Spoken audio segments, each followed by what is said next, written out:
আলহামদুলিল্লাহ, আমতলী বাজার থেকে ক্রয়কৃত গরুটা চলে আসছে বাসার দোরগোড়ায়।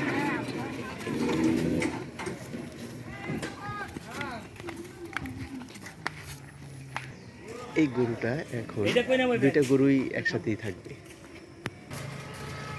আলহামদুলিল্লাহ, সব কিছু সুন্দরভাবে সম্পন্ন হলো। এই দুইটা গরুই আমরা একসাথে একই বাজার থেকে নিয়ে এসেছি। কালো আর লাল, এটা একটু বড়, এবং সাদা সেটা একটু ছোট। বিক্রেতা দামের ক্ষেত্রে এইভাবে দাম চেয়েছে 1 টাকা 30 পয়সা, অর্থাৎ 1,30,000 টাকা। আর এটা হচ্ছে 1 টাকা 10 পয়সা। তাহলে বুঝতে পারছেন দর্শক দাম কত।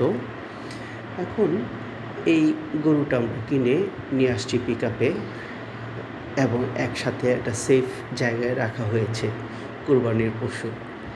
একে আমরা কিছুদিন এই 2 দিন লালন পালন করব। তাকে আদর করা হচ্ছে। এরা আদরটা নিতে জানে, মানুষের মতো না। তারা সহনশীল, আদরের জন্য উদগ্রীব থাকে। কেউ আদর করলেই সে আদরটা সুন্দরভাবে নেয়। এখানে আমরা দেখছি যে আমাদের মজিবর সে আদর করছে। আলহামদুলিল্লাহ, পশুটাকে খাওয়াইতে হবে, যথাযথ যত্ন নিতে হবে, এবং উত্তম রূপে গোসল করাইতে হবে। তারপর সহি তরিকা অনুযায়ী আল্লাহর নামে কুরবানি করতে হবে। আল্লাহ আমাদের প্রত্যেকের কুরবানিগুলো কবুল করুন, এটা আমাদের প্রত্যাশা।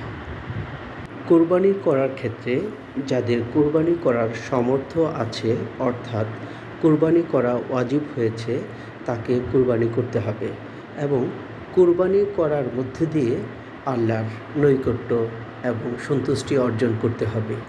আল্লাহর কাছে এই কুরবানি, পশু কুরবানি, রক্ত মাংস কিছুই যায় না, শুধু যায় বান্দার নিয়ত।